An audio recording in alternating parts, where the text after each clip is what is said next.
Его карьера в независимом Кыргызстане началась в эпоху Аскара Акаева, продолжилась при Курманбеке Бакиеве и достигла пика при Алмазбеке Атамбаеве, когда в 2015 году Турсунбеков занял кресло спикера парламента, третью по значимости должность в государстве.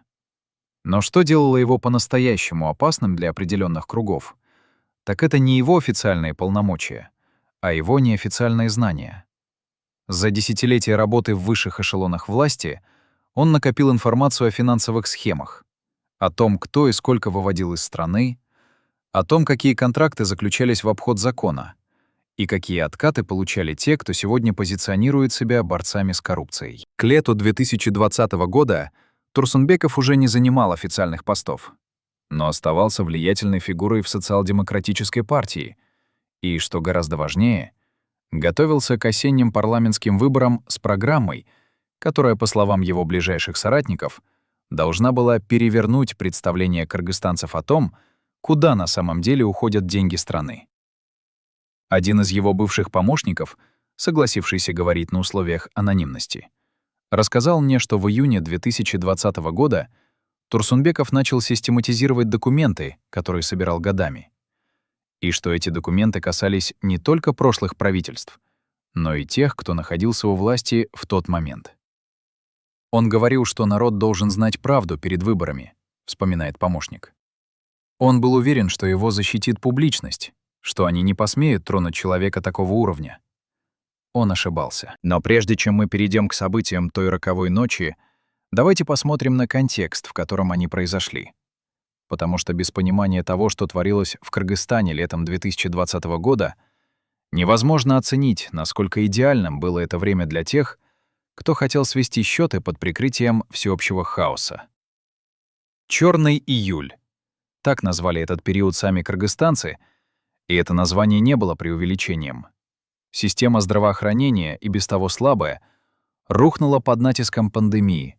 Больницы были переполнены, кислорода не хватало, врачи работали на износ, а люди умирали дома, потому что их просто некуда было госпитализировать. По официальным данным, в июле 2020 года от коронавируса и пневмонии в Кыргызстане погибло более 1000 человек. Но независимые эксперты называют цифры в 3-4 раза выше, потому что многие смерти просто не регистрировались как связанные с вирусом. И вот в этом аду, где простые граждане не могли получить койку в больнице и умирали в очередях на Кате, бывший спикер парламента Чыныбай Турсунбеков лежал в VIP-палате одной из лучших клиник Бишкека. Казалось бы, если кто и должен был выжить в этом кошмаре, так это он. Человек с деньгами, связями, доступом к лучшим врачам и лекарствам. Но именно он не выжил. И обстоятельства его смерти порождают вопросы, на которые до сих пор нет ответов. Как получилось, что в VIP-палате, оборудованной по последнему слову техники, внезапно отказало оборудование для подачи кислорода? Почему медицинский персонал, по свидетельствам очевидцев, был отвлечен именно в тот критический момент, когда пациенту стало хуже? И куда делись записи камер наблюдения за ту ночь, которые, по словам администрации больницы, были повреждены из-за технического сбоя? Я провел месяцы, пытаясь восстановить хронологию событий той ночи. И чем глубже я копал, тем больше странностей обнаруживал. Турсунбеков поступил в больницу 12 июля с диагнозом двусторонняя пневмония. Его состояние было тяжелым, но стабильным. И врачи, с которыми я разговаривал, утверждают, что при правильном лечении у него были все шансы выкарабкаться. В конце концов, ему было 68 лет. Он не страдал серьезными хроническими заболеваниями. И его организм, по словам лечащего врача, боролся. Но в ночь с 15 на 16 июля что-то пошло не так. И это что-то до сих пор остается предметом споров и домыслов. Согласно официальной версии, около 3 часов ночи у пациента резко упала сатурация, уровень кислорода в крови. И, несмотря на все усилия медиков, спасти его не удалось. Но неофициальные источники рисуют совсем другую картину. По их словам, аппарат искусственной вентиляции легких, к которому был подключен Турсунбеков, работал с перебоями на протяжении нескольких часов до его смерти. И медсестры неоднократно сообщали об этом дежурному врачу. Но никаких мер принято не было. Более того, один из источников утверждает, что примерно за час до смерти пациента в палату заходил человек, которого никто из персонала не знал, и который не был зарегистрирован в журнале посещений. Кто был этот человек? Что он делал в палате тяжелобольного пациента в 3 часа ночи? И почему охрана больницы, которая в условиях пандемии должна была быть особенно бдительной, пропустила его без вопросов? Эти вопросы я задавал десяткам людей. Врачам, медсестрам, охранникам, чиновникам Минздрава, бывшим коллегам Турсунбекова. И реакция была почти всегда одинаковой. Сначала готовность говорить, потом долгая пауза. Потом фраза вроде «Вы же понимаете, что я не могу это комментировать». Или «Это было давно, я уже не помню деталей». Страх, который я видел в глазах этих людей, говорил красноречивее любых слов. Они знают что-то, чего не хотят или не могут рассказать. И это что-то достаточно серьезно, чтобы заставить их молчать даже спустя годы. Но не все молчат. И именно поэтому я могу рассказать вам эту историю. Впервые за все время, прошедшее с той трагической ночи, человек из ближайшего окружения Турсунбекова согласился дать интервью. И то, что он рассказал, меняет все, что мы думали об обстоятельствах этой смерти. Этот человек, назовем его Азамат, хотя это не его настоящее имя, работал с Турсунбековым более 15 лет и был одним из немногих, кому бывший спикер доверял безоговорочно. Он был рядом с ним в последние недели его жизни. Он знал о его планах на выборы. Он видел те самые документы, которые Турсунбеков готовил к публикации. И он до сих пор хранит копии некоторых из них в месте, о котором знают только 2 человека на Земле. Чиныбай Аке знал, что за ним следят, рассказывает Азамат, и его голос, обычно спокойный и уверенный, слегка дрожит. В июне он сказал мне, что заметил странных людей возле своего дома, что его телефон ведет себя странно, что кто-то явно читает его переписку. Я предлагал ему уехать, переждать, но он отказался. Он говорил, если я сейчас спрячусь, они поймут, что я их боюсь, и тогда мне конец. Моя единственная защита — это публичность. Он верил, что пока он на виду, пока о нем пишут газеты и говорят на телевидении, его не тронут. Он недооценил их. Азамат рассказывает, что в начале июля, буквально за несколько дней до того, как Турсунбеков заболел, произошло событие, которое бывший спикер расценил как прямую угрозу. К нему домой пришел человек, не по записи, без предупреждения, просто позвонил в дверь и сказал, что хочет поговорить. Турсунбеков, по словам Азамата, сначала не хотел его принимать. Но человек произнес фразу, которая заставила его изменить решение. «Я пришел от людей, которые хотят, чтобы вы дожили до выборов». Разговор длился около часа, и Турсунбеков никому не рассказал его содержание, но после этой встречи он стал другим, более нервным, более осторожным. Он начал делать копии всех своих документов и раздавать их доверенным людям, словно готовился к худшему. «Я спросил его, что случилось», — продолжает Азамат. Он ответил только: «Они хотят, чтобы я молчал».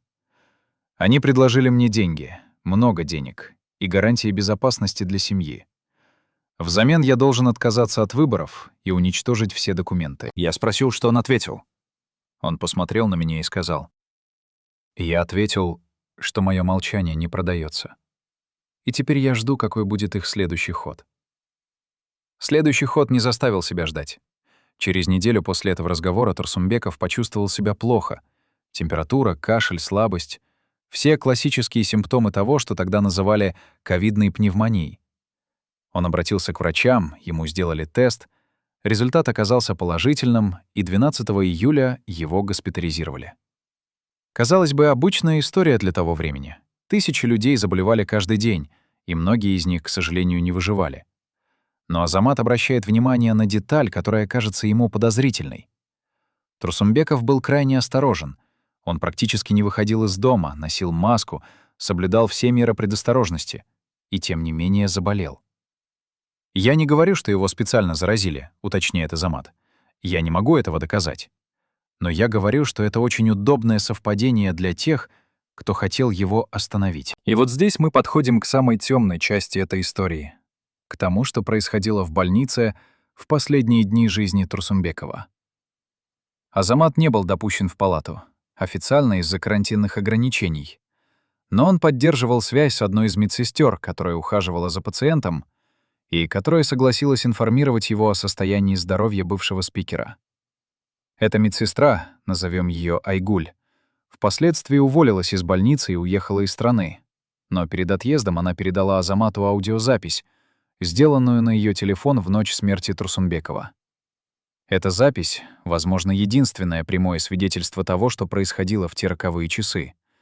И ее содержание заставляет по-новому взглянуть на официальную версию событий. На записи слышны голоса, приглушенные, взволнованные, иногда переходящие на шепот. Качество звука плохое, многие слова разобрать невозможно, но некоторые фразы слышны отчетливо. «Аппарат опять сбоит», — говорит женский голос, предположительно Айгуль. «Я уже 3 раза сообщала, никто не приходит». Потом мужской голос, незнакомый. «Не твое дело, иди отсюда». Потом шум, какое-то движение и снова женский голос, уже испуганный. «Что вы делаете? Ему нужен кислород». И потом тишина. Долгая, страшная тишина, прерываемая только звуком медицинских приборов. Я отдал эту запись на экспертизу специалисту по аудиофорензике, и он подтвердил ее подлинность. Запись не была смонтирована или отредактирована. Она была сделана в указанное время, в указанном месте. Но что означают эти слова? Кто был тот мужчина, который приказал медсестре уйти? Что он делал с аппаратом? И почему, если верить записи, на неоднократные сообщения о неисправности оборудования никто не реагировал? Эти вопросы я задал представителю больницы, и ответ был предсказуемым. Мы не комментируем слухи и домыслы. Пациент скончался от осложнений, вызванных коронавирусной инфекцией. Все было сделано для его спасения. Но если все было сделано, почему исчезли записи камер наблюдения? Почему из медицинской документации пропали страницы? И почему медсестра, которая ухаживала за пациентом, была вынуждена уехать из страны? Чтобы понять масштаб того, что поставлено на карту, нужно вернуться к вопросу о деньгах. Потому что в политике, особенно в политике постсоветских республик, все всегда упирается в деньги. Чиныбай Турсунбеков за годы своей карьеры имел доступ к информации о финансовых потоках, которые исчислялись сотнями миллионов долларов. Государственные контракты, приватизация, кредиты международных организаций, доходы от добычи золота и других природных ресурсов. Он знал, кто получал откаты, кто выводил деньги в офшоры, кто строил особняки на зарплату у государственного служащего. И он собирался рассказать об этом публично. Один из документов, копию которого мне показал Азамат, касается контракта на поставку медицинского оборудования, заключенного в 2019 году, за год до пандемии. Согласно этому документу, Кыргызстан закупил аппараты искусственной вентиляции легких по цене, которая в 3 раза превышала рыночную, а разница между реальной и контрактной стоимостью, около 12 миллионов долларов, осела на счетах компании, зарегистрированной в Объединенных Арабских Эмиратах. Бенефициары этой компании скрыты за цепочкой номинальных владельцев, но Турсунбеков, по словам Азамата, знал их имена и собирался назвать их публично. Ирония судьбы. Человек, который хотел разоблачить коррупцию в сфере медицинского оборудования, умер в больнице, подключенной к аппарату, который, возможно, был частью той самой коррупционной схемы. Но это только один документ из многих. Турсунбеков собирал досье на протяжении лет, и его архив, по словам тех, кто его видел, содержал информацию, способную отправить за решетку десятки высокопоставленных чиновников, как бывших, так и действующих.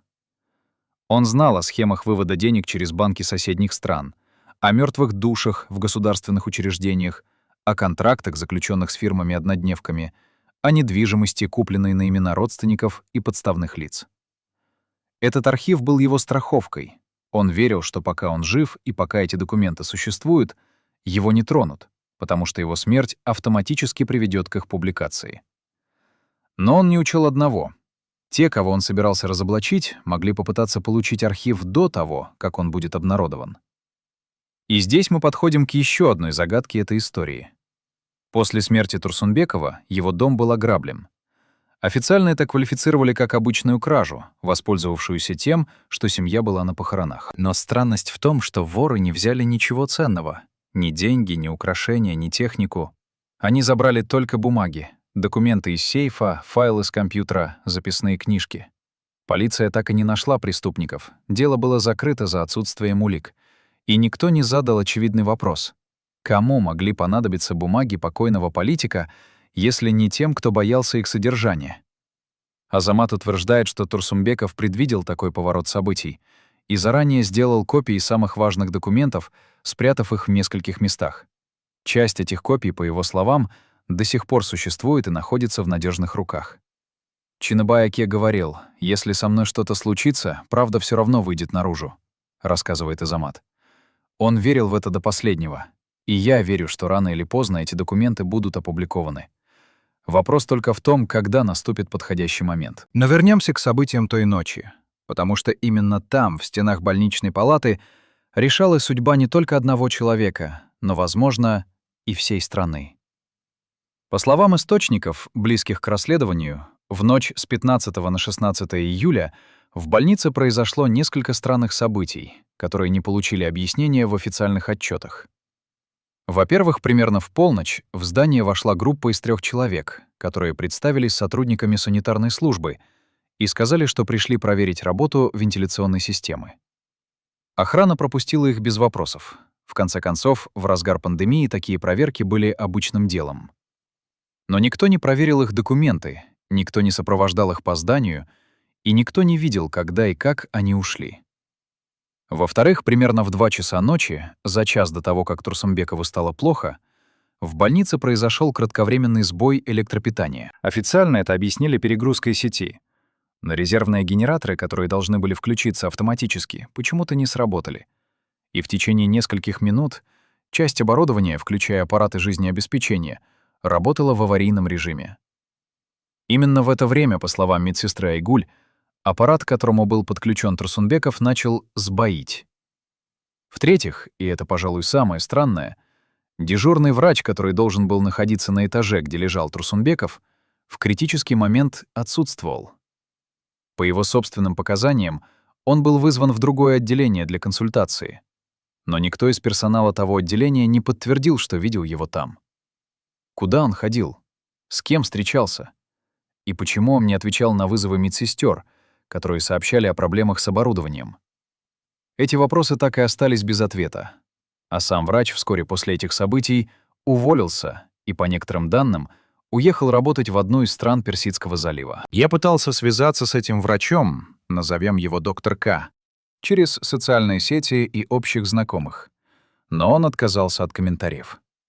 Единственное, что он сказал посреднику: «Я сделал все, что мог. Остальное — не моя ответственность». Что означает эта фраза? Что он имел в виду под «остальным»? И чья это была ответственность, если не его? Семья Турсунбекова неоднократно требовала провести независимое расследование обстоятельств его смерти, но каждый раз получала отказ. Официальная позиция властей неизменна. Бывший спикер парламента скончался от осложнений, вызванных коронавирусной инфекцией, как и тысячи других кыргызстанцев в тот страшный месяц. Никакого криминала, никакого заговора. Просто трагическое стечение обстоятельств.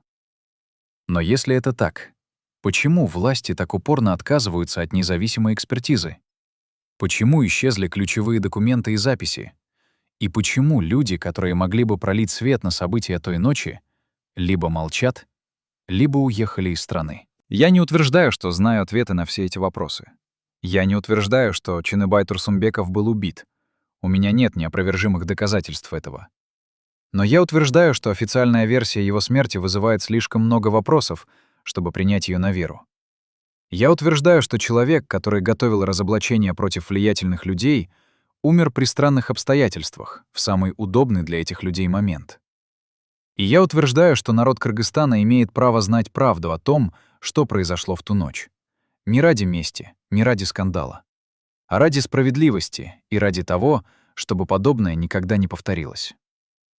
Черный июль 2020 года унес тысячи жизней, и большинство этих смертей были трагедией перегруженной системы здравоохранения, не готовой к пандемии такого масштаба. Но среди этих тысяч, возможно, были и те, чья смерть была не случайностью, а расчетом. Те, кого убрали под прикрытием всеобщего хаоса, зная, что никто не будет задавать лишних вопросов. Чиныбай Турсумбеков мог быть одним из них. А мог и не быть. Но пока мы не получим ответа на все вопросы, Пока не будут найдены пропавшие документы и допрошены все свидетели, мы не можем исключать ни одну из версий. В следующей части этого расследования мы поговорим о том, что произошло после смерти Турсунбекова. О странном ограблении его дома, о судьбе его архива, о людях, которые пытались продолжить его дело, и о тех, кто им в этом мешал. Мы также рассмотрим более широкий контекст. Другие подозрительные смерти политиков и бизнесменов в Кыргызстане за последние годы и попытаемся понять, есть ли между ними связь. Но главный вопрос, который будет красной нитью проходить через все наше расследование, звучит так. Является ли смерть Чыныбая Турсунбекова единичным случаем или частью системы, в которой неугодных устраняют под прикрытием естественных причин? И если это система, кто стоит за ней и как ее остановить? Представьте себе женщину, которая каждую ночь просыпается в холодном поту, вспоминая то, что видела 3,5 года назад в реанимационной палате одной из бишкекских клиник. Эта женщина — бывшая медсестра, которую мы назовем Айгуль, хотя это не ее настоящее имя. Согласилась встретиться со мной в маленьком кафе на окраине города, где ее никто не знает. Руки ее дрожали, когда она наливала чай, и голос срывался, когда она начинала говорить. «Я думала, что со временем станет легче», — призналась она. «Но каждый раз, когда я закрываю глаза, я вижу его лицо, слышу звук того аппарата, который работал все тише и тише, и вижу того человека, который вошел в палату и приказал мне уйти». Впервые за все время, прошедшее с той ночи, человек, который был непосредственным свидетелем последних часов жизни Чыныбая Турсунбекова, решился рассказать всю правду. Правду, которая может стоить ей жизни, но которую она больше не может держать в себе. Что заставило эту женщину молчать 3 года? Какие угрозы она получала? И самое главное, что именно она видела в ту ночь, что до сих пор не дает ей спать? Айгуль работала в той больнице 7 лет и считалась одной из лучших медсестер отделения интенсивной терапии. Она видела смерть сотни раз. Это неизбежная часть работы в реанимации. Но то, что произошло в ночь с 15 на 16 июля 2020 года, было совсем другим. «Обычно, когда пациент умирает, ты чувствуешь, что сделал все возможное», — объясняет она. «Ты знаешь, что болезнь была сильнее, что организм не выдержал, что медицина бессильна. Но в ту ночь я не чувствовала этого. Я чувствовала, что мы не сделали все возможное. Точнее, нам не дали это сделать». Она рассказывает, что Турсунбеков поступил в их отделение 12 июля в тяжелом, но стабильном состоянии. Двусторонняя пневмония, вызванная коронавирусной инфекцией. Поражение легких около 60%, но сатурация держалась на приемлемом уровне благодаря кислородной поддержке. «Он был в сознании первые 2 дня», — вспоминает Айгуль. Разговаривал с нами, шутил даже. Говорил, что обязательно выкарабкается, потому что у него еще много дел. Я помню, как он сказал мне: «Сестренка, ты меня вытащи, а я потом расскажу тебе такое, что ты ахнешь». Я тогда подумала, что он просто бредит от температуры, но теперь понимаю, что он имел в виду. Состояние пациента оставалось относительно стабильным до вечера 15 июля. Айгуль была на дежурстве в ту ночь и отвечала за наблюдение за несколькими пациентами, включая Турсунбекова. Около 10 часов вечера она заметила, что показатели на мониторе начали меняться. Сатурация медленно, но неуклонно снижалась. «Это было странно», — говорит она. «Обычно при ковидной пневмонии ухудшение происходит либо резко, либо постепенно, но с определенной динамикой. А здесь было какое-то неравномерное падение. То стабилизируется, то снова падает, как будто что-то мешает нормальной подаче кислорода». Она сообщила об этом дежурному врачу, тому самому доктору К, который впоследствии уехал из страны. Врач пришел, осмотрел пациента, проверил настройки аппарата и сказал, что все в порядке, что это нормальная динамика для такого типа пневмонии. Но Айгуль с ее 7-летним опытом работы в реанимации чувствовала, что что-то не так. «Я работала с этими аппаратами сотни раз», — настаивает она. «Я знаю, как они должны работать.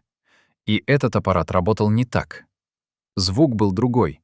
Давление подачи кислорода колебалось. Индикаторы мигали не так, как обычно».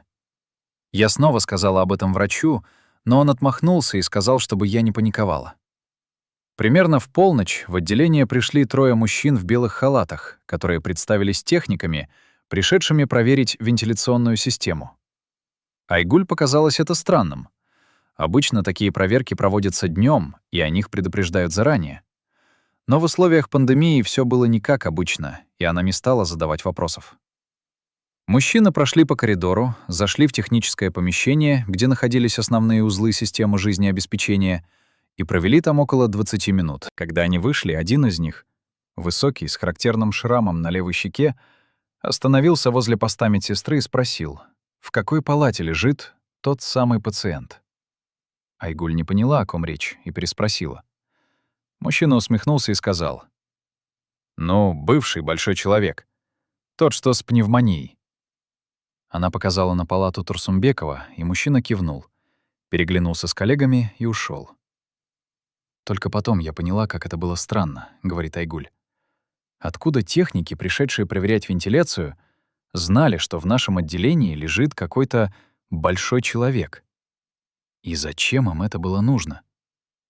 Но в тот момент я была слишком занята, чтобы думать об этом. У меня было 5 тяжелых пациентов, и каждый требовал постоянного внимания.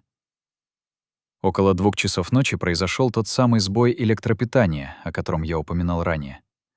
Свет погас на несколько минут, резервные генераторы включились с задержкой, и в эти минуты аппараты жизнеобеспечения работали в аварийном режиме. Айгуль немедленно бросилась проверять своих пациентов, и первым делом она пошла к Турсумбекову. Его состояние было самым тяжелым. И вот тут она заметила то, что заставило ее кровь застыть в жилах. Аппарат искусственной вентиляции легких, к которому был подключен пациент, работал на минимальной мощности, хотя настройки показывали, что он должен работать на максимуме.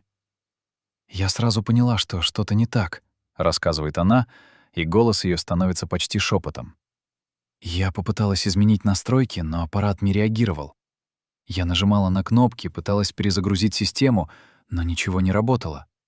Сатурация у пациента падала, он начал задыхаться, и я понимала, что если не сделать что-то прямо сейчас, он умрет. Я побежала звать врача, но его не было на месте. Я звонила ему на мобильный, не отвечал. Я была в панике». Она вернулась в палату и попыталась вручную обеспечить подачу кислорода через резервную систему. Но в этот момент в палату вошел мужчина. Ни врач, ни медбрат, ни кто-то из персонала больницы. Незнакомый мужчина в темной одежде, без халата, без бейджа. Он был среднего роста, крепкого телосложения, с короткой стрижкой и холодными пустыми глазами. Он посмотрел на Айгуль и сказал спокойным ровным голосом: «Выйди отсюда». Она растерялась и спросила, кто он такой. Он повторил уже жестче. И я сказал: «Выйди, сейчас же». «Я не знаю, что на меня нашло», — признается Айгуль. «Может быть, страх, может быть, инстинкт самосохранения, но я вышла. Я оставила умирающего пациента наедине с незнакомым человеком и вышла. Я стояла в коридоре и слышала, как внутри что-то происходит. Какие-то звуки, движения, а потом тишина. Долгая, страшная тишина. А потом этот человек вышел, посмотрел на меня так, будто я была пустым местом, и ушел. Я вбежала в палату и увидела, что аппарат полностью отключен. Не сломан, не в аварийном режиме, именно отключен, как будто кто-то нажал кнопку выключения. А пациент, он еще дышал, но очень слабо. И я понимала, что времени почти не осталось.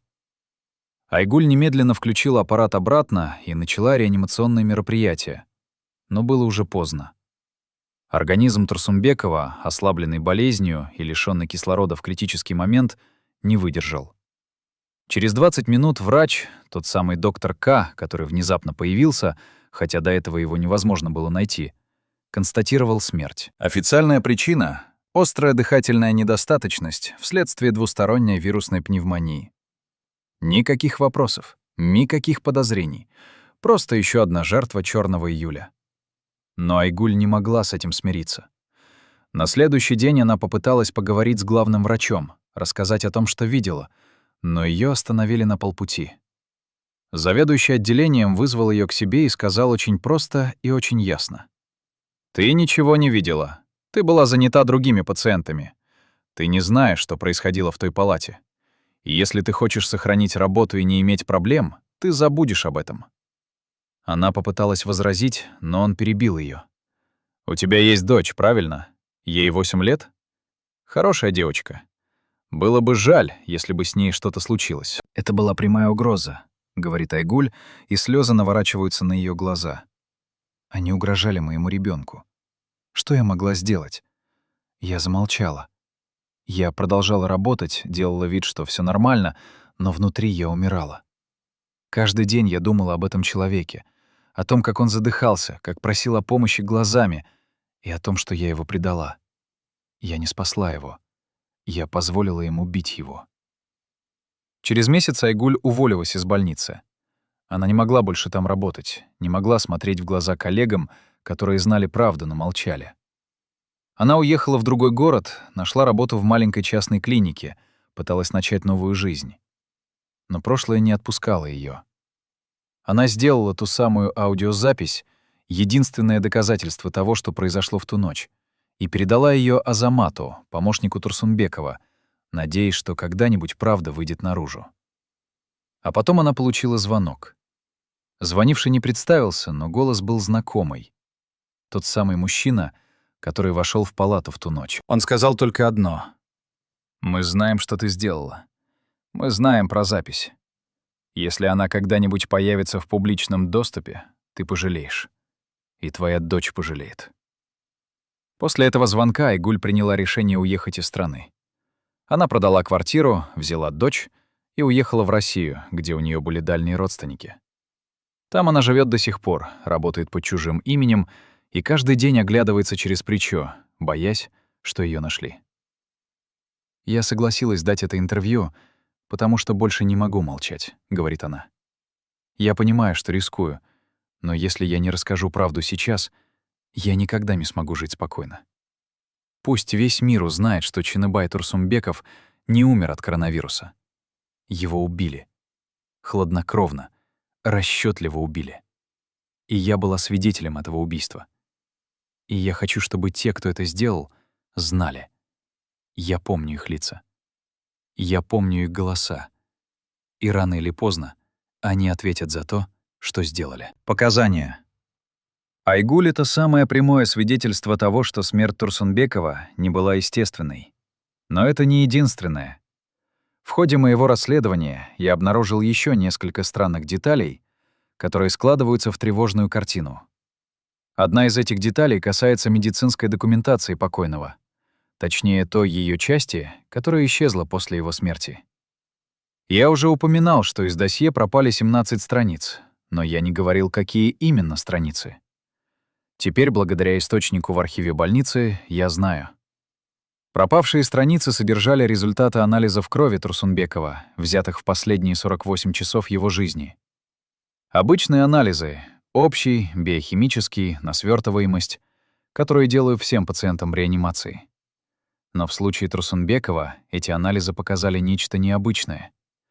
В его крови были обнаружены следы вещества, которого там не должно было быть. Мой источник не смог или не захотел назвать это вещество, но сказал, что лаборант, проводивший анализ, была настолько удивлена результатом, что перепроверила его дважды и даже сделала пометку в журнале: «Требуется консультация токсиколога». Консультация токсиколога так и не состоялась. На следующий день пациент был мертв, а результаты анализов исчезли из его медицинской карты. Лаборант, которая их проводила, была переведена в другое отделение, а потом уволилась по собственному желанию. Я пытался найти ее, но она словно растворилась. Не отвечает на звонки, не выходит на связь в социальных сетях, и даже ее бывшие коллеги не знают, где она сейчас. Что это было за вещество в крови Турсунбекова?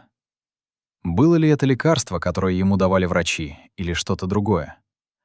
И почему результаты анализов были уничтожены? Я отправил запрос в Министерство здравоохранения с просьбой предоставить полную медицинскую документацию по делу Турсунбекова, но получил ответ, что документы были утрачены во время реорганизации архива. Я обратился в прокуратуру с требованием провести эксгумацию тела и провести независимую токсикологическую экспертизу, но мне отказали, сославшись на то, что нет оснований для возбуждения уголовного дела. Я попытался привлечь внимание общественности, опубликовав статью в одном из независимых изданий. Но статья была снята с публикации через несколько часов после выхода, а редактор издания получил предупреждение от регулятора за распространение непроверенной информации. Каждая дверь, в которую я стучался, захлопывалась перед моим носом. Каждый человек, с которым я пытался поговорить, либо отказывался от комментариев, либо исчезал. Создавалось впечатление, что кто-то очень влиятельный очень не хочет, чтобы эта история получила огласку. И чем больше препятствий я встречал, тем больше убеждался. Айгуль говорит правду. Чиныбай Турсунбеков действительно был убит, и это убийство прикрыли пандемией. Но кто стоял за этим убийством? Кто отдал приказ? Кто был тот человек, который вошел в палату и отключил аппарат? И самое главное, почему? Что такого знал или собирался сделать Турсунбеков, что его нужно было устранить именно сейчас, именно так? Чтобы ответить на эти вопросы, нужно вернуться к тому, о чем я говорил в начале. К документам, которые собирал бывший спикер, к его планам на выборы, к тем людям, которых он собирался разоблачить. Потому что именно там, в этих документах, скрыт ключ к разгадке. Вы когда-нибудь задумывались, сколько стоит человеческая жизнь в мире большой политики? Не в моральном смысле, а в буквальном. Сколько денег нужно заплатить, чтобы человек исчез? Я задал этот вопрос бывшему сотруднику спецслужб, который согласился поговорить со мной на условиях полной анонимности, и его ответ меня поразил. «Это зависит от уровня цели», — сказал он. «Обычный человек — несколько тысяч долларов. Бизнесмен среднего звена — десятки тысяч. Политик национального уровня — сотни тысяч. Но дело не только в деньгах. Дело в рисках. Чем выше цель, тем больше рисков. Тем больше людей нужно вовлечь. Тем больше следов нужно замести. И тем больше шансов, что что-то пойдет не так». В случае с Турсунбековым, по оценке моего источника, операция такого уровня должна была стоить не меньше $500 000, с учетом подкупа медперсонала, охраны, чиновников, которые должны были замять расследование, и, конечно, самих исполнителей. $500 000 — это много денег даже для богатой страны, не говоря уже о Кыргызстане. Кто мог позволить себе такие траты? И главное, зачем? Что Турсунбеков мог знать или сделать, что оправдывало бы такие вложения? Ответ, возможно, кроется в одном из документов, копию которого мне показал Азамат. Это протокол закрытого совещания в администрации президента, датированный маем 2020 года, за 2 месяца до смерти Турсунбекова. На этом совещании обсуждался вопрос о предстоящих парламентских выборах и о том, как нейтрализовать оппозиционных кандидатов, которые могли представлять угрозу для правящей партии. В протоколе упоминается несколько имен, и среди них имя Чиныбая Турсунбекова. Рядом с его именем стоит пометка «Особое внимание, имеет компромат, необходимы превентивные меры». Что означают эти превентивные меры? Протокол не уточняет, но контекст позволяет догадаться. Турсунбеков был не просто оппозиционным политиком. Он был человеком, который знал слишком много и который не боялся это использовать. Он был угрозой не для одного человека или одной партии, а для целой системы. Системы, построенной на коррупции, на откатах, на выводе денег, на сращивании бизнеса и власти. И эта система решила защитить себя единственным способом, который она знает — устранением угрозы. Но вот что интересно. Протокол того совещания не был секретным документом высшей степени важности. Это был обычный внутренний документ, который хранился в архиве администрации и к которому имели доступ десятки людей. Как Турсунбеков получил его копию? И кто еще из участников того совещания знал, что документ утек? Азамат говорит, что Турсунбеков получил протокол от человека из ближайшего окружения президента, человека, который разочаровался в режиме и решил помочь оппозиции. Этот человек передал Турсунбекову не только протокол совещания, но и другие документы о финансовых схемах, о коррупции в высших эшелонах власти, о связях между чиновниками и криминалом.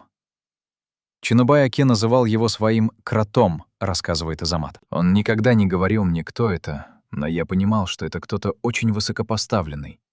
Кто-то, кто присутствует на закрытых совещаниях и имеет доступ к секретным документам. Этот человек рисковал всем — карьерой, свободой, возможно, жизнью, чтобы помочь Турсунбекову. И я думаю, что именно этот человек предупредил его о том, что готовится операция по его устранению. Но Турсунбеков не поверил. Он думал, что его защитит публичность, что они не посмеют тронуть бывшего спикера парламента. Он недооценил их решимость. Кто был этот крот? Жив ли он до сих пор? И если да, почему он молчит? Эти вопросы не дают мне покоя, потому что этот человек, возможно, единственный, кто знает всю правду о том, кто отдал приказ убить Турсунбекова. Я пытался найти его, анализировал списки участников того совещания, пытался понять, кто из них мог иметь мотив помогать оппозиции. Но это все равно, что искать иголку в стоге сена. Слишком много людей, слишком мало зацепок. Однако есть одна деталь, которая может быть ключом к разгадке. В протоколе совещания рядом с пометкой о Турсунбекове стоит подпись. Не полная, а только инициалы. Т.А. Азамат говорит, что Турсунбеков, когда показывал ему этот документ, усмехнулся и сказал: «Вот кто меня хочет убрать. Человек, которому я когда-то помог стать тем, кто он есть». Ирония судьбы, правда? Кто такой Т.А.? Какую должность он занимал в 2020 году? И что связывало его с Турсунбековым в прошлом? Я не могу назвать имя этого человека. У меня нет достаточных доказательств, и я не хочу обвинять невиновного. Но я могу сказать, что этот человек до сих пор занимает высокую должность в государственном аппарате, что он по-прежнему влиятелен, и что он, возможно, единственный, кто может ответить на вопрос, кто убил Чыныбая Турсунбекова. Но даже если мы найдем этого человека, даже если он признается, это не вернет Турсунбекова к жизни. Это не вернет справедливость его семье. Это не изменит того факта, что в Кыргызстане, как и во многих других постсоветских странах, человеческая жизнь стоит меньше, чем политические амбиции и финансовые интересы. И это не изменит того факта, что «Чёрный июль» 2020 года был использован не только как трагедия, но и как возможность. Возможность избавиться от неугодных под прикрытием всеобщего хаоса. Сколько еще таких случаев мы не знаем? Сколько людей умерло в тот страшный месяц не от вируса, а от чьей-то злой воли? И самое главное, продолжается ли это до сих пор? Используют ли те, кто стоит у власти, кризисы и катастрофы как прикрытие для устранения противников? Я не знаю ответов на эти вопросы, но я знаю одно. Пока мы не начнем задавать их вслух, пока мы не начнем требовать правды и справедливости, это будет продолжаться. И следующей жертвой может стать кто угодно. Журналист, активист, оппозиционный политик или просто человек, который знает слишком много. История Чыныбая Турсунбекова — это не просто история одной смерти. Это история о том, как работает система, в которой власть важнее закона, деньги важнее жизни, а молчание важнее правды. Это история о том, как обычные люди — врачи, медсестры, охранники, чиновники — становятся соучастниками преступления, потому что боятся потерять работу, боятся за свои семьи, боятся того, что с ними сделают, если они заговорят. И это история о том, что даже в самые темные времена находятся люди, которые не боятся говорить правду. Такие, как Айгуль, как Азамат, как тот неизвестный крот, который рисковал всем, чтобы помочь Турсунбекову. Эти люди — настоящие герои этой истории. Не политики, не чиновники, не те, кто сидит в кабинетах и принимает решения о жизни и смерти других людей, а обычные люди, которые решили, что правда важнее страха, что справедливость важнее безопасности, что память о погибших важнее собственного спокойствия. И именно благодаря им эта история не умерла вместе с Чыныбаем Турсунбековым. Она живет, она продолжается. И рано или поздно она приведет к тому, что виновные будут наказаны. Но для этого нужно, чтобы мы, все мы, кто смотрит это видео, кто читает эти строки, кто знает или догадывается о правде, не молчали. Нужно, чтобы мы задавали вопросы, требовали ответов, не давали забыть эту историю. Потому что забвение — это то, на что рассчитывают те, кто стоит за этим преступлением. Они надеются, что время сотрёт память, что люди устанут задавать вопросы, что новые скандалы и кризисы вытеснит эту историю из общественного сознания. И наша задача — не дать им этого сделать. Так кто же все таки убил Чыныбая Турсунбекова? Был ли это один человек, отдавший приказ? Или это была группа людей, объединенных общими интересами и общим страхом перед тем, что он мог раскрыть? Была ли это спланированная операция или импровизация, рожденная паникой? И самое главное, можем ли мы когда-нибудь узнать всю правду? Или она навсегда останется погребенной под слоями лжи, страха и молчания?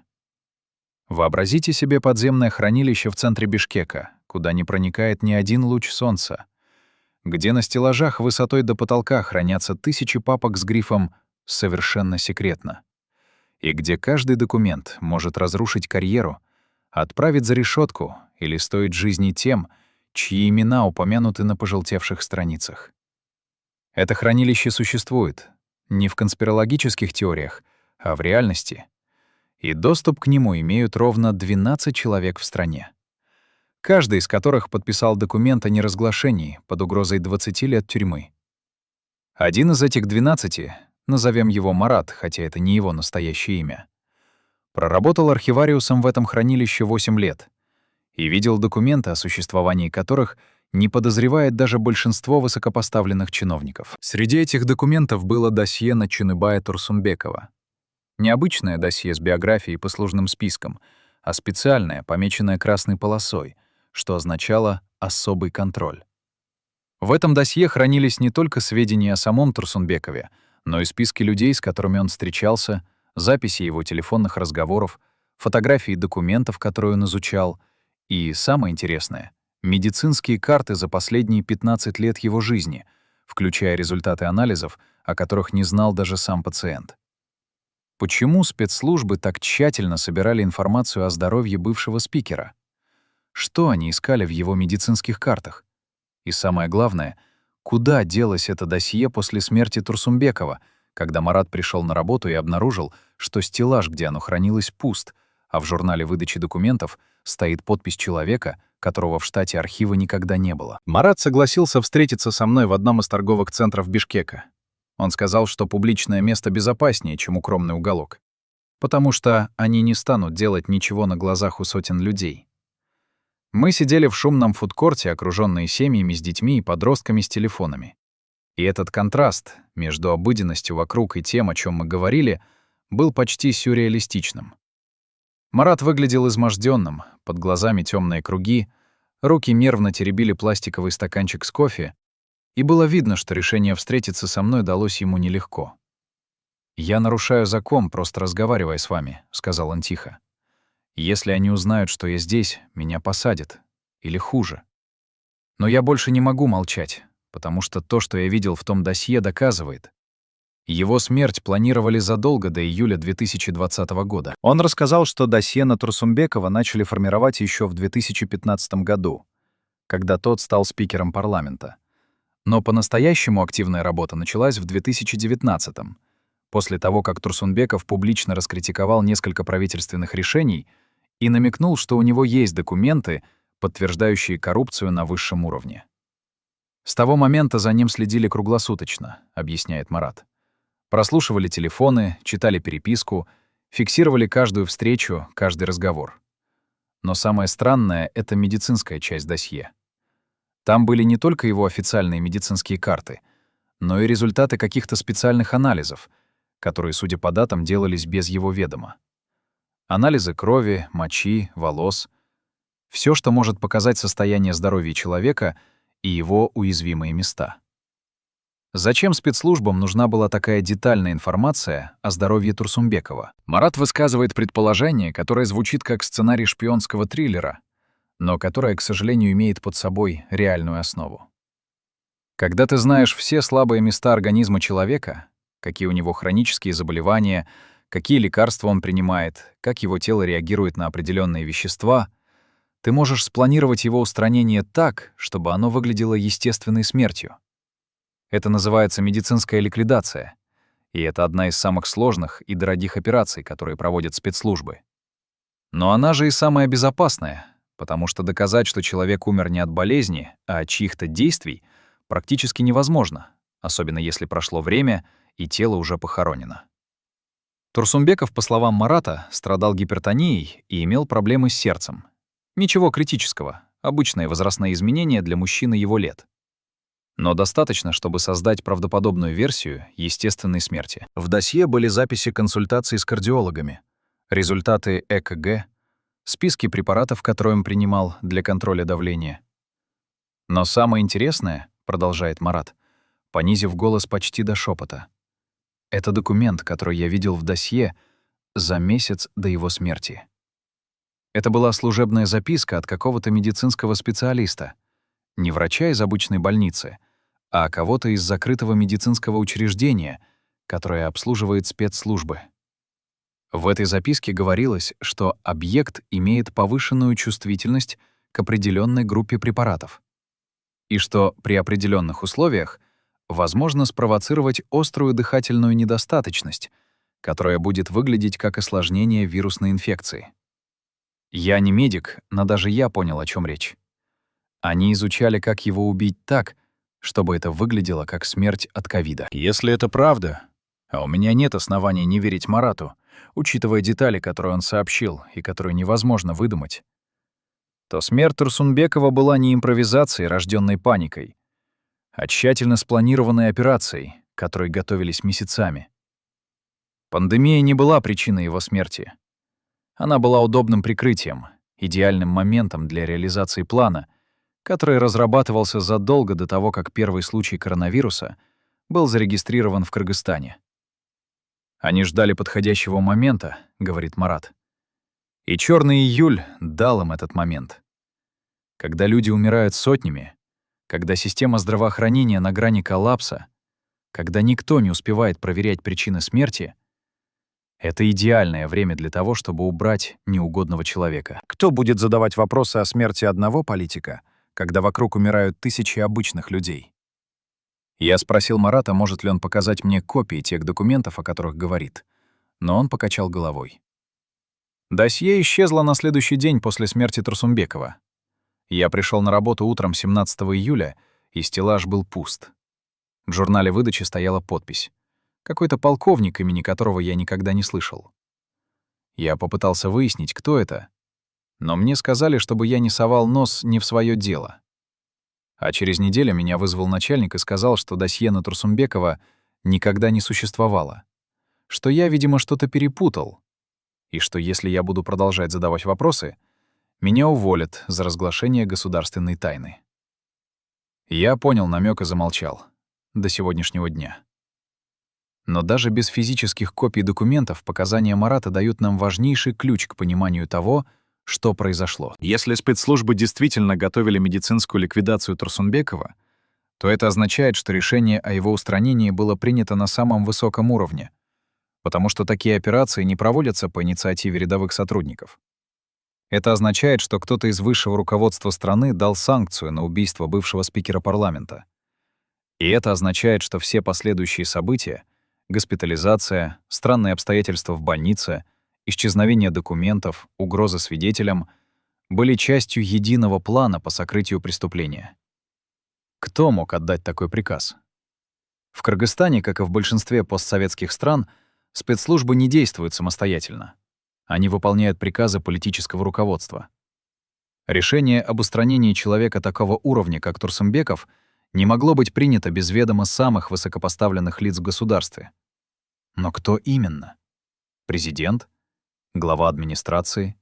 Руководитель спецслужб? Или, может быть, это было коллективное решение группы людей, которые понимали, что Турсунбеков представляет угрозу для всех них?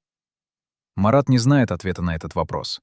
Его уровень доступа не позволял видеть документы такой степени секретности. Но он говорит, что в архиве есть специальный сейф, к которому имеет доступ только 3 людей в стране, и что именно там хранятся документы о самых секретных операциях. «Если где-то и есть приказ об устранении Турсунбекова, то он там», — говорит Марат. «Но попасть туда невозможно. Даже я, проработав 8 лет в архиве, ни разу не видел, что находится в том сейфе. Говорят, там хранятся документы, которые могут разрушить государство, если выйдут наружу. Документы о политических убийствах, о коррупции на самом верху, о связях с криминалом и иностранными спецслужбами. Все, что власть хочет скрыть от народа. Существование такого сейфа не секрет для тех, кто работает в системе. Несколько бывших сотрудников спецслужб, с которыми я разговаривал, подтвердили, что подобные хранилища существуют во всех постсоветских странах, и что доступ к ним имеют только самые доверенные люди режима. Один из моих источников, бывший офицер, который работал в системе 20 лет и вышел на пенсию несколько лет назад, рассказал мне историю, которая проливает свет на то, как работает эта система. В 90-е годы, когда я только начинал службу, мой начальник как-то сказал мне: «Запомни одно правило. В нашей работе нет ничего, чего бы не существовало на бумаге. И нет ничего, что нельзя было бы уничтожить, если понадобится». Это означает, что каждая операция, каждое решение фиксируется в документах, потому что без документов нет контроля, нет отчетности, нет возможности спросить с исполнителей. Но эти документы хранятся так, что найти их может только тот, кто знает, где искать. И если нужно, их можно уничтожить за считанные минуты. Значит ли это, что документы об устранении Турсунбекова уже уничтожены? Возможно. Но возможно и то, что они до сих пор существуют. Как страховка для тех, кто отдавал приказ. Как доказательство того, что они действовали не по собственной инициативе, а выполняли волю вышестоящего руководства. В мире спецслужб документы — это не просто бумага, это валюта, это власть, это возможность шантажировать и защищаться.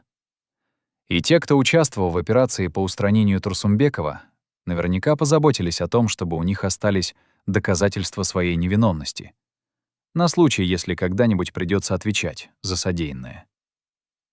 Но вернемся к самому Турсунбекову и к тому, что происходило с ним в последние недели его жизни. Потому что именно там, в его поведении, в его словах, в его действиях, можно найти подсказки о том, что он знал и чего боялся. Азамат, его помощник, рассказывает, что в июне 2020 года, за месяц до госпитализации, Турсунбеков стал другим человеком. Он всегда был спокойным, уверенным в себе, даже в самых сложных ситуациях, вспоминает Азамат. Но в тот месяц он был на взводе, постоянно оглядывался, проверял, не следят ли за ним, несколько раз менял маршруты, когда ехал куда-то. Он говорил, что чувствует, что что-то готовится, что время уходит и что ему нужно успеть сделать то, что он задумал, пока не стало слишком поздно. Что именно он задумал? Азамат говорит, что Турсунбеков планировал провести пресс-конференцию в конце июля, за месяц до выборов, на которой собирался представить документы, доказывающие коррупцию в высших эшелонах власти. Он говорил, что это будет бомба, которая взорвет всю систему, рассказывает Азамат. Он собирался назвать имена, показать цифры, представить доказательства. Он верил, что после этого народ выйдет на улицы и потребует отставки правительства. Он верил, что это изменит страну. Но пресс-конференция так и не состоялась. Турсунбеков заболел за 2 недели до запланированной даты, и все его планы рухнули. Было ли это совпадением? Или его действительно заразили специально, как предполагает Азамат? Я не могу ответить на этот вопрос с уверенностью, но я могу сказать, что технически это возможно. Существуют методы целенаправленного заражения человека вирусом, от простого контакта с зараженным агентом до использования специальных аэрозолей, которые распыляются в помещении, где находится цель. Эти методы использовались спецслужбами разных стран на протяжении десятилетий, и нет причин думать, что они не могли быть использованы в случае с Турсунбековым, особенно учитывая, что в разгар пандемии заражение коронавирусом выглядело бы абсолютно естественным. Но даже если предположить, что Турсунбеков заболел естественным путем, остается вопрос: почему его состояние так резко ухудшилось именно в ту ночь? Почему аппарат, который должен был поддерживать его жизнь, внезапно начал работать со сбоями? И почему в критический момент в палату вошел незнакомый человек, который приказал медсестре уйти? Все эти вопросы указывают на одно: даже если болезнь была естественной, его история была прервана искусственно, чьими-то руками, по чьему-то приказу. И здесь мы подходим к самой темной части этой истории, к физиологии последних часов жизни Турсунбекова, к тому, что происходило с его телом, когда оно боролось за каждый вдох, за каждую секунду жизни. Медицинские документы, которые мне удалось получить, неполные, но достаточные, чтобы составить картину, показывают, что в последние 48 часов его жизни состояние пациента колебалось. То улучшалось, то резко ухудшалось, без видимых причин. Это нетипично для ковидной пневмонии, которая обычно имеет более предсказуемую динамику. Врачи, с которыми я консультировался, говорят, что такие колебания могут быть признаком внешнего вмешательства. Изменение дозировки лекарств, манипуляции с аппаратом жизнеобеспечения или даже введение веществ, которые влияют на дыхательную функцию. Один из врачей, специалист по токсикологии, который согласился проанализировать имеющиеся данные на условиях анонимности, высказал предположение, которое звучит пугающе правдоподобно. Если посмотреть на динамику сатурации в последние часы, объясняет он, то видно, что падение было не постепенным, а ступенчатым. Сначала небольшое снижение, потом стабилизация, потом резкое падение, снова стабилизация, и потом финальное падение, после которого пациент уже не восстановился. Такая картина может быть, если кто-то периодически ограничивал подачу кислорода. Не полностью, чтобы не вызвать немедленную смерть и не привлечь внимание персонала, а частично, чтобы постепенно ослабить организм и довести его до критической точки. Это очень изощренный метод, который требует знаний и опыта, но который практически невозможно доказать постфактум, особенно если тело уже похоронено. Если это правда, то человек, который вошел в палату в ту ночь, был не просто исполнителем, а профессионалом, который точно знал, что делает. Это был не наемный убийца с улицы, а специалист, обученный методом медицинской ликвидации. Человек, который, возможно, делал это не в первый раз. И это означает, что за его спиной стояла организация с ресурсами и опытом проведения таких операций. Организация, которая могла позволить себе нанять лучших специалистов и обеспечить полное сокрытие следов. Кто эти люди? Где они сейчас? Продолжают ли они работать, выполняя новые заказы? Эти вопросы не дают мне покоя. Потому что если Турсунбеков был не первой и не последней их жертвой, то где-то в Кыргызстане, а может быть и за его пределами, есть другие семьи, которые оплакивают своих близких, не зная, что их смерть была не случайностью, а чьим-то расчётом. Сколько таких случаев? Десятки? Сотни? И как остановить эту машину смерти, которая работает в тени, прикрываясь законом и государственной тайной? Я не знаю ответов на все эти вопросы, но я знаю одно. Молчание — это то, что позволяет этой системе существовать. Каждый человек, который знает правду и молчит из страха, становится соучастником преступления. Каждый чиновник, который закрывает глаза на очевидные нарушения, каждый врач, который подписывает ложное заключение о причине смерти, каждый журналист, который отказывается писать о неудобных темах, все они поддерживают систему, в которой человеческая жизнь ничего не стоит, а власть может делать все, что захочет, не опасаясь последствий. Но есть и другие люди, такие как Айгуль, как Марат, как Азамат, которые решили, что больше не могут молчать. Они рискуют всем — свободой, безопасностью, жизнью, чтобы рассказать правду. И именно благодаря им эта история не умерла вместе с Чыныбаем Турсунбековым. Она живет, она продолжается, и она будет продолжаться до тех пор, пока не будет восстановлена справедливость. Так что же мы знаем наверняка о смерти Турсунбекова? Мы знаем, что он был неудобным человеком для власти, что он собирал компромат на высокопоставленных чиновников, что он планировал публичные разоблачения. Мы знаем, что за ним следили, что его здоровье изучали, что его смерть могла быть спланирована заранее. Мы знаем, что в ночь его ухода в больнице происходили странные события, что аппарат жизнеобеспечения работал со сбоями, что в палату входил незнакомый человек. Мы знаем, что документы исчезли, что свидетели молчат или уехали, что власти отказываются проводить независимое расследование. Все это вместе складывается в картину, которая указывает на одно. Чыныбай Турсунбеков, скорее всего, был устранен, и его история была прервана под прикрытием пандемии. Но, скорее всего, это не доказательство. Это не то, что можно предъявить в суде. Это не то, что заставит власти признать вину. И именно поэтому эта история продолжается. Именно поэтому я продолжаю копать, задавать вопросы, искать свидетелей и документы. Потому что где-то там, в архивах, в памяти людей, в скрытых записях и забытых бумагах существует правда. полная, неопровержимая правда о том, что произошло в ту ночь. И рано или поздно эта правда выйдет наружу. А пока мы можем только задавать вопросы и требовать ответов.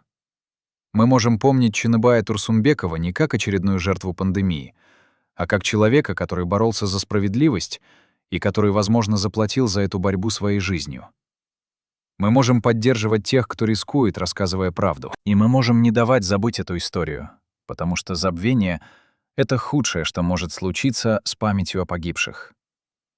Представьте себе человека, который 35 лет хранил тайну, настолько опасную, что одно только упоминание о ней могло стоить ему жизни, и который сегодня, впервые за все это время, решился заговорить, потому что понял, молчание убивает его изнутри сильнее, чем любая внешняя угроза.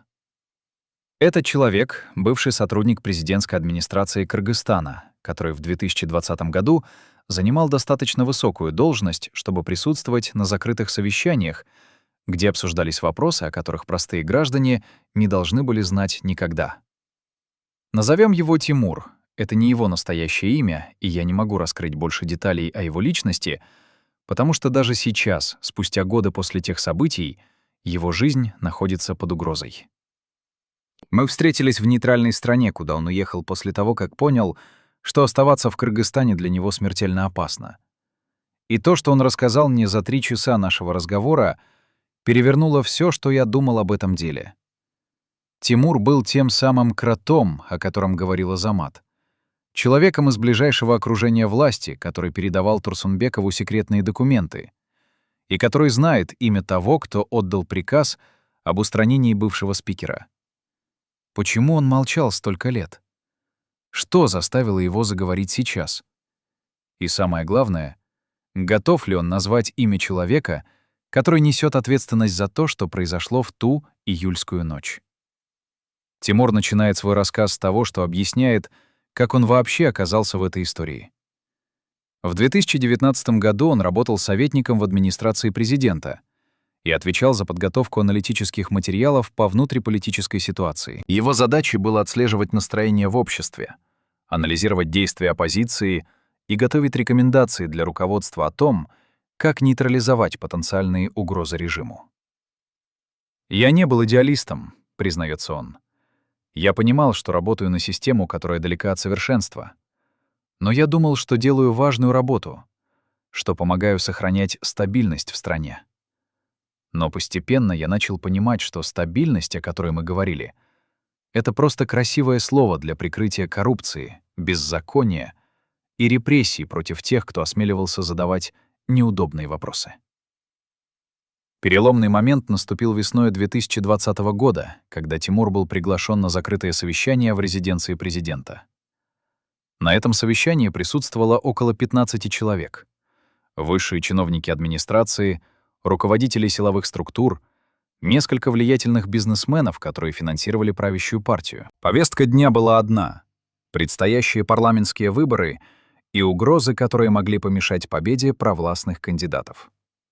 «Атмосфера была напряженной», — вспоминает Тимур.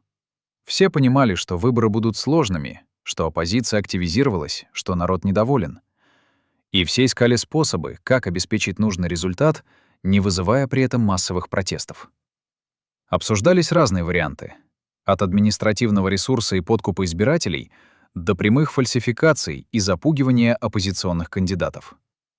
Но когда речь зашла о Чыныбае Турсунбекове, атмосфера в комнате изменилась. Один из присутствующих, я не буду называть его имя сейчас, но это был человек, который занимал одну из ключевых должностей в государстве, сказал, что Турсунбеков представляет особую опасность, потому что у него есть документы, которые могут разрушить репутацию не только отдельных чиновников, но и всей власти в целом. Он сказал, что обычные методы — подкуп, шантаж, угрозы — с Турсунбековым не сработают, потому что тот уже принял решение идти до конца. И тогда этот человек произнес фразу, которая заставила меня похолодеть. «Нам нужно решить этот вопрос радикально, пока не стало слишком поздно». Тимур говорит, что в тот момент он не до конца понял, что означает «решить радикально». Но по реакции других участников совещания стало ясно, что речь идет о чем то серьезном. Несколько человек попытались возразить, сказали, что это слишком рискованно, что Турсунбеков — публичная фигура, и его исчезновение или внезапная смерть вызовут вопросы. Но тот человек, который предложил радикальное решение, отмахнулся от возражений.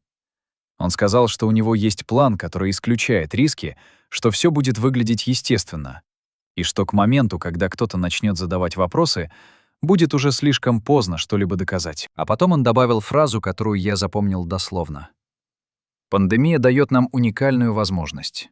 Люди умирают каждый день, и никто не удивится, если еще один человек не выдержит вируса. Особенно если у него были проблемы со здоровьем». После этого совещания Тимур начал понимать, что происходит что-то очень неправильное, что он стал свидетелем обсуждения преступления, которое может стоить человеку жизни. «Я не спал несколько ночей», — признается он. «Я думал, что мне делать. С одной стороны, я был частью системы, я получал хорошую зарплату, у меня была карьера, семья. С другой стороны, я понимал, что если промолчу, то стану соучастником убийства. И тогда я принял решение, которое изменило мою жизнь. Я решил предупредить Турсунбекова». Связаться с Турсунбековым напрямую было невозможно. Его телефоны прослушивались, за ним следили. Любой контакт был бы немедленно зафиксирован. Поэтому Тимур пошел окольным путем. Через общего знакомого он передал Турсунбекову записку, в которой просил о встрече и обещал информацию, которая может спасти ему жизнь.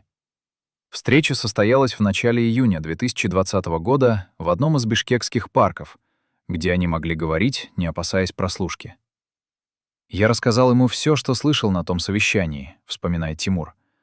«Я сказал, что готовится операция по его устранению, что используют пандемию как прикрытие, что у него очень мало времени.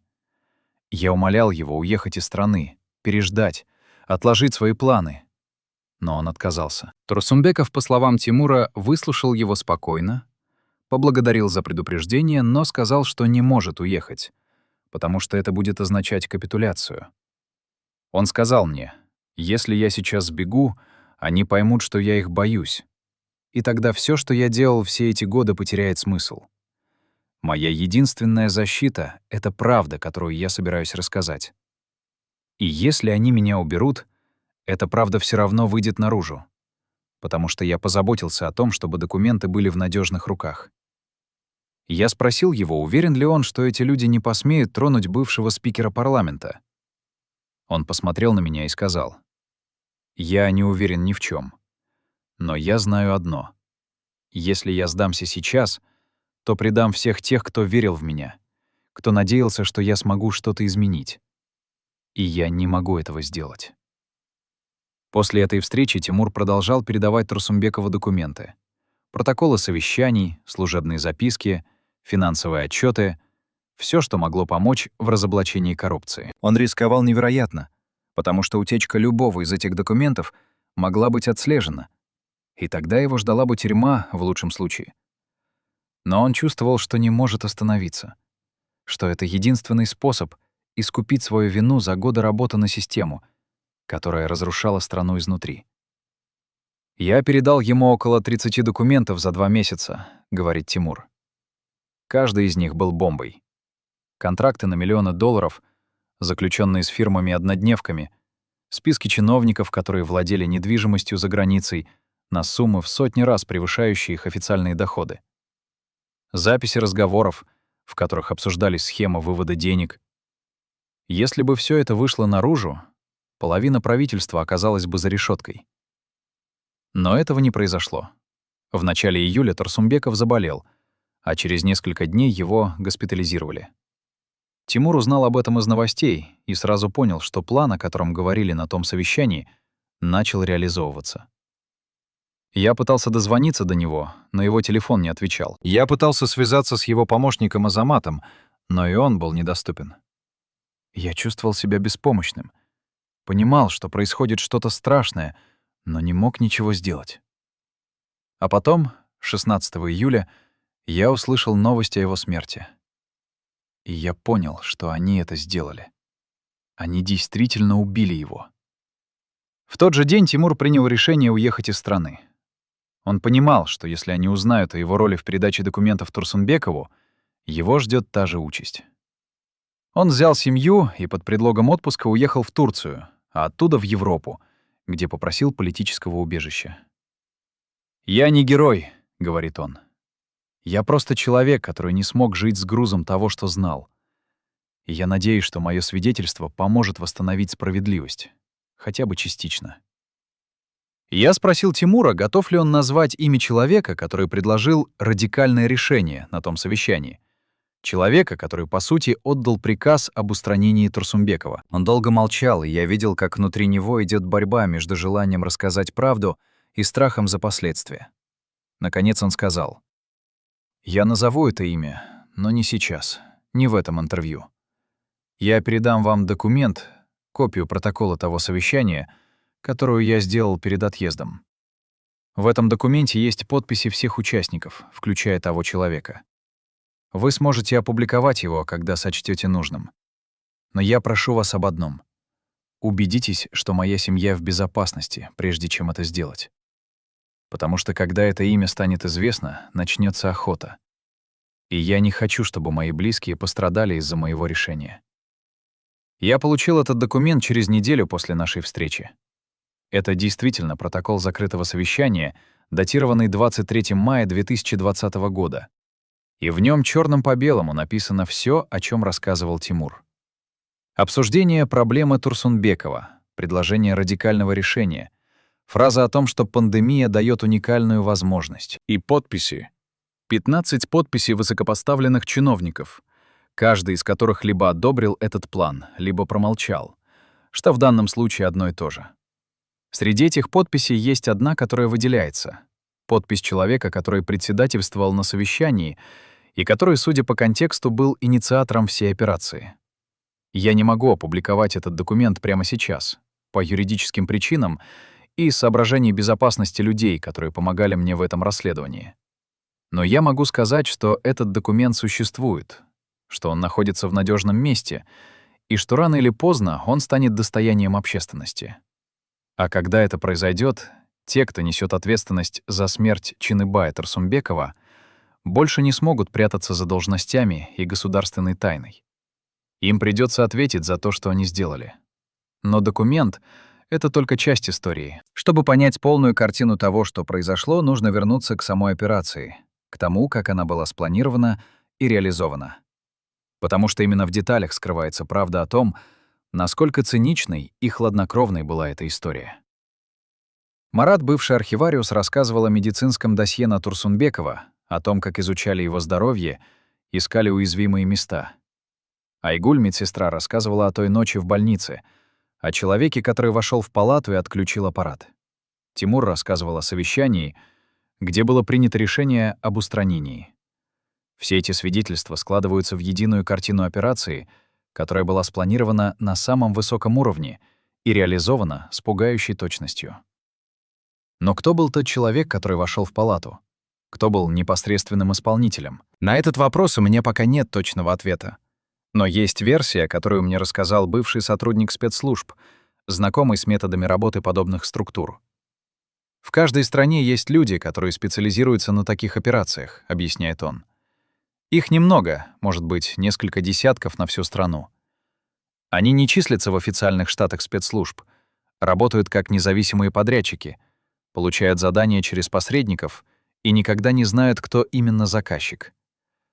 Это профессионалы высочайшего уровня, которые умеют делать свою работу так, чтобы не оставлять следов. Медицинская ликвидация — одна из их специализаций. И если в случае с Турсунбековым использовали именно такого человека, то найти его будет практически невозможно. Практически, но не полностью. Айгуль, медсестра, видела лицо этого человека, запомнила его голос, его манеру двигаться. Она согласилась работать с художником-криминалистом, чтобы составить фоторобот. И этот фоторобот сейчас находится у меня. Я показывал его нескольким людям, которые работали в силовых структурах. И один из них, бывший офицер, который служил в специальном подразделении в 90-е годы, сказал, что лицо кажется ему знакомым. «Я не могу сказать точно», — оговорился он, «но этот человек похож на одного из тех, кто работал в закрытом подразделении, которое занималось особыми операциями. Если это он, то его настоящее имя вы никогда не узнаете. Эти люди живут под легендами, меняют документы каждые несколько лет, И даже их коллеги не всегда знают, кто они на самом деле.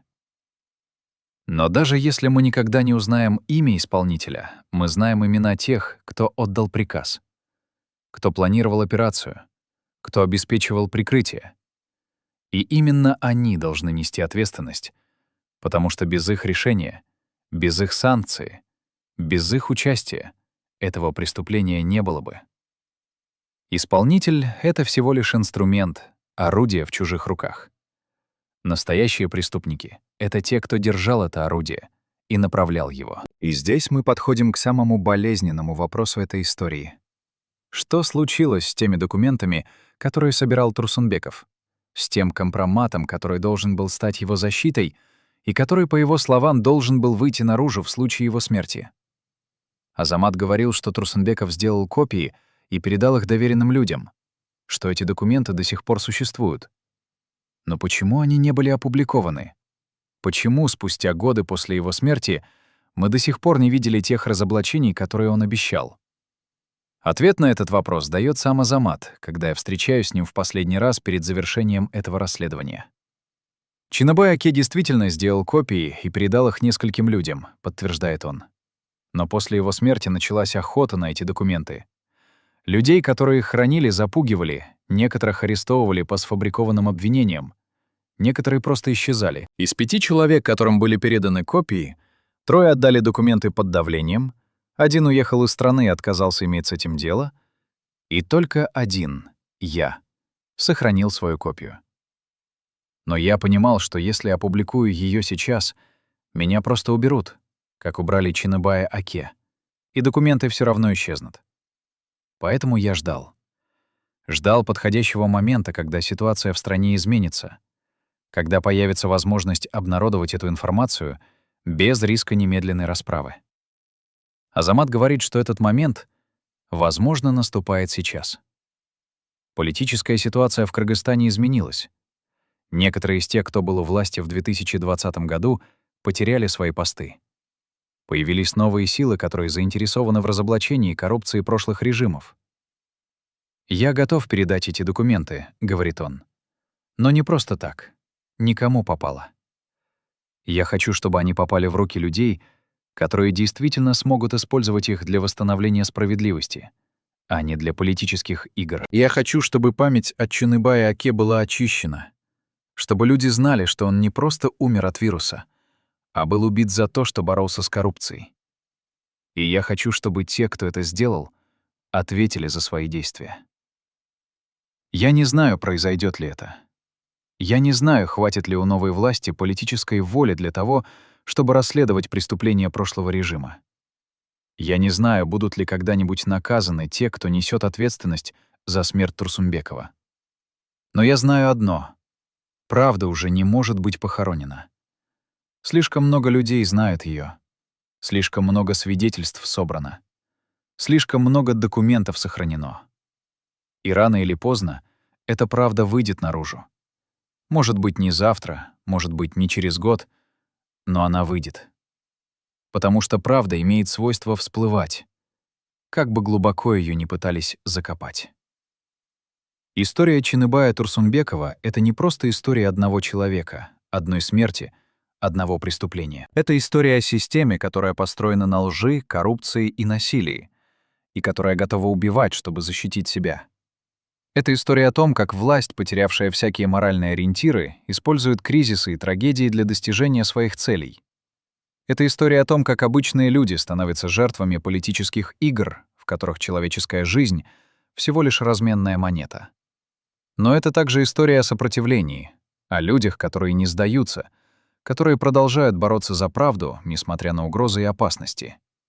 Это история об Айгуль, которая рискнула рассказать то, что видела, о Марате, который сохранил память о документах, которые хотели уничтожить, о Тимуре, который предал систему, частью которой был, потому что не смог жить с грузом молчания, об Азамате, который хранит документы, способные изменить историю, и о самом Чинабае Турсунбекове, который знал, что его жизнь под угрозой, но не отступил, потому что верил, что правда важнее страха. Эти люди — настоящие герои этой истории, и именно благодаря им мы можем надеяться, что когда-нибудь Справедливость восторжествует, что виновные будут наказаны, что система, которая породила это преступление, будет разрушена. Может быть, это произойдет не скоро. Может быть, пройдут годы, прежде чем мы увидим результаты. Но важно то, что борьба продолжается, что правда не умерла вместе с Турсунбековым, что память о нем живет и будет жить. После смерти Чыныбая Турсунбекова в Кыргызстане мало что изменилось. Парламентские выборы, к которым он готовился, состоялись в октябре 2020 года и закончились массовыми протестами из-за обвинений в фальсификациях. Власть сменилась, но новые лица оказались не лучше старых. Коррупция продолжала разъедать государство. Спецслужбы продолжали работать в тени, а люди продолжали умирать. От бедности, от болезней, от насилия.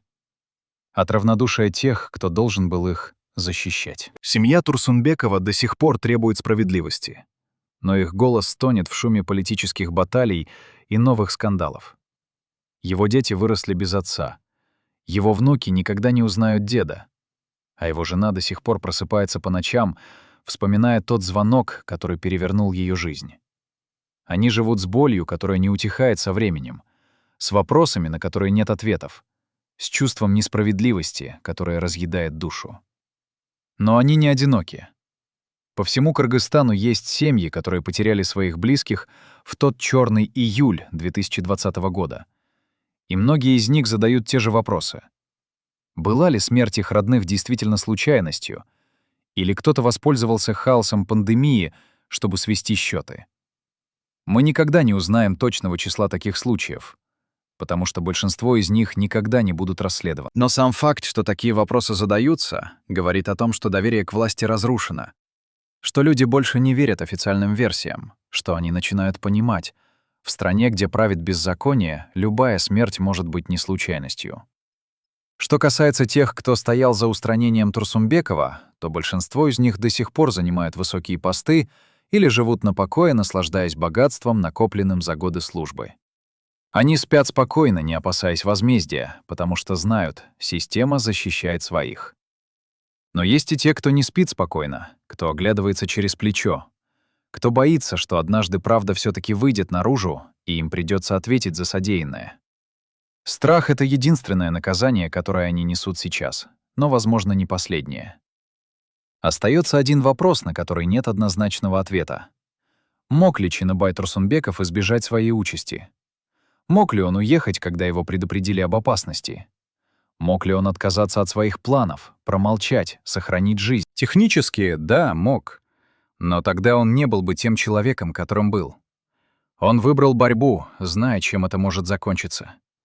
Он выбрал правду, понимая, что она может стоить ему жизни. И в этом выборе его величие и его трагедия. Может быть, через 10 лет, через 20, когда откроются архивы и рассекретятся документы, когда уйдут те, кто сегодня держит власть, историки напишут правду о том, что произошло в ту июльскую ночь 2020 года. Может быть, имя Чыныбая Турсунбекова будет реабилитировано, и он войдет в историю не как жертва пандемии, а как человек, который боролся с коррупцией и заплатил за это высшую цену. Может быть, на месте его гибели поставят памятник, и люди будут приходить туда, чтобы почтить память человека, который не побоялся сказать правду. А может быть, ничего этого не произойдет. Может быть, его история так и останется одной из многих забытых трагедий, которыми полна история постсоветских стран. Может быть, через несколько лет о нем будут помнить только его близкие, а для остальных он станет просто строчкой в статистике жертв пандемии. Но даже если так, даже если его имя будет забыто, его борьба не была напрасной. Потому что каждый человек, который осмеливается противостоять системе, каждый, кто говорит правду, несмотря на опасность, делает мир чуть лучше, чуть справедливее. И эта борьба продолжается, независимо от того, помним мы имена героев или нет. Уважаемые зрители, если вы досмотрели эту трагическую историю до конца, напишите в комментариях, из какого вы города. Нам важно знать, где Чыныбая Турсунбекова до сих пор помнят.